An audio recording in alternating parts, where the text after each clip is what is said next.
इस वीडियो में हम सपोर्ट एंड रेजिस्टेंस को डिफरेंटली एंड ऑब्जेक्टिवली देखने की ट्राई करेंगे।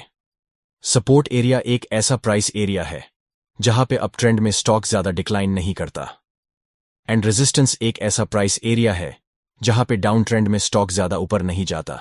नॉर्मली मार्केट में कोई एक ट्रेंड ज्यादा टाइम के लिए सस्टेन रहता है। फॉर एग्जाम्पल, अगर मार्केट अप ट्रेंड में है तो मार्केट्स इजीली अपना प्राइमरी ट्रेंड चेंज नहीं करेंगे। ऐसे में सपोर्ट एंड रेजिस्टेंस की टेक्निक यूज कर ट्रेडर को बहुत सारी ट्रेडिंग अपॉर्चुनिटीज मिलती है। हम यहां पे दो ट्रेडिंग स्ट्रैटेजीज डिस्कस करने वाले हैं। एक स्ट्रैटेजी स्विंग ट्रेडिंग के लिए यूज हो सकती है एंड सेकंड इंट्राडे ट्रेडिंग के लिए। सपोर्ट एंड रेजिस्टेंस जानने के लिए trend lines, Bollinger band, chart patterns, Fibonacci retracements जैसे टूल्स यूज कर सकते हैं। हम यहां पे सपोर्ट एंड रेजिस्टेंस जानने के लिए मूविंग एवरेज चैनल का यूज करेंगे, जिसमें हम दो डिफरेंट मूविंग एवरेजेस का यूज करेंगे, 10-day moving average of daily high and 8-day moving average of daily low. जब भी मार्केट में अप ट्रेंड होता है, मूविंग एवरेज लो की line as a support act करती है, एंड जब भी डाउन ट्रेंड होता है, मूविंग एवरेज हाई की line as a resistance act करती है। इस लॉजिक को लेके हम पहले स्विंग ट्रेडिंग स्ट्रैटेजी डिस्कस करेंगे। फर्स्ट ऐड कीजिए मूविंग एवरेज एक्सपोनेंशियल, सेटिंग्स में जाके लेंथ रखिए 10 की एंड सोर्स रखिए हाई। बहुत ही इंपॉर्टेंट है कि टाइम फ्रेम रखिए डेली का। अगेन एक और मूविंग एवरेज एक्सपोनेंशियल ऐड कीजिए एंड सेटिंग्स में लेंथ रखिए 8 की एंड सोर्स रखिए लो, एंड यहां पे भी टाइम फ्रेम डेली का ही रखेंगे। हमने यहां पे टाइम फ्रेम डेली का रखा है, बट स्विंग ट्रेडिंग के लिए यूज करेंगे 30 मिनट का चार्ट।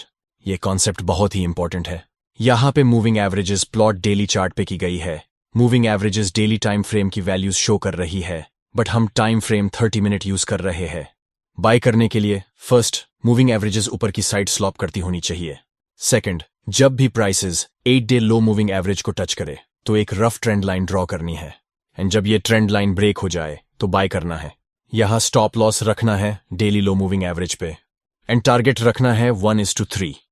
सेकंड टारगेट को आप प्राइस एक्शन के हिसाब से ट्रेल कर सकते हैं।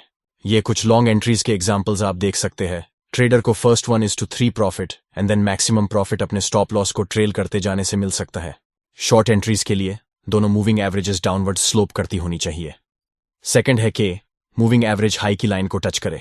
जब भी मूविंग एवरेज हाई की लाइन को प्राइस टच करे तो वहां पे एक रफ ट्रेंड लाइन ड्रॉ कर दीजिए, एंड सेलिंग की एंट्री लेनी है जब ट्रेंड लाइन ब्रेक हो जाए। अब हम डे ट्रेडिंग की स्ट्रैटेजी डिस्कस करेंगे। डे ट्रेडिंग स्ट्रैटेजी के लिए आपको ट्रेडिंग व्यू पे ऐड करना है moving average ribbon, and moving average settings में जाके 3-day मूविंग एवरेज हाई रखना है, 3-day मूविंग एवरेज लो रखना है, 100-day moving average high, and last में 80-day मूविंग एवरेज लो रखना है। टाइम फ्रेम 5 मिनट का रखने का है, बिकॉज हम यहां पे स्कैल्पिंग करने वाले हैं। नाउ जब भी 100-day moving average high and 80-day moving average low के ऊपर प्राइसेस ट्रेड कर रही हो तो हमें बाइंग की पोजीशंस लेनी है। बाइंग के लिए फर्स्ट कंडीशन है कि 100-day moving average high and 80-day moving average low prices के नीचे होनी चाहिए। ये कंडीशन फुलफिल हो तो सेकंड कंडीशन है कि 3 मूविंग एवरेज लो को जब भी प्राइस टच करे तब बाय ऑर्डर प्लेस करना है, and price 3 moving average high को टच करे तो आपको प्रॉफिट बुक करने का है। स्टॉप लॉस आपकी एंट्री से कुछ पॉइंट नीचे रखने का है। मैं पर्सनली आपको यह रिकमेंड करूंगा कि आपकी जो एंट्री की कैंडल है अप्रॉक्सीमेटली उस कैंडल की साइज का ही स्टॉप लॉस आप रखोगे तो बेटर रहेगा। ये लॉन्ग एंट्री का एग्जाम्पल है जहां पे लॉन्गर टाइम की मूविंग एवरेजेस प्राइसेस से नीचे है, एंड हमें 5 मिनट के चार्ट पे मल्टीपल एंट्रीज मिली है, and most of the entries में प्रॉफिट हुआ है। बस आपको यहां पे डे ट्रेडिंग के लिए कोई फ्री ब्रोकरेज सर्विसेज चूज करनी पड़ेगी, बिकॉज इस स्ट्रैटेजी में एक ही दिन में आपको बहुत सारे ट्रेड्स लेने पड़ेंगे। एंड जब भी 80-day SMA low and 100-day SMA high prices के ऊपर हो तो हमें इन सेलिंग की एंट्रीज लेने की है।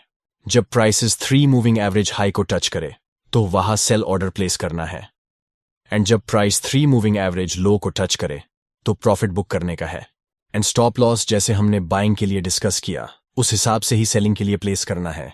ये कुछ शॉर्ट एंट्रीज के एग्जांपल्स है जो आप देख सकते हो। सो हमने यहां दो स्ट्रैटेजीज डिस्कस की है।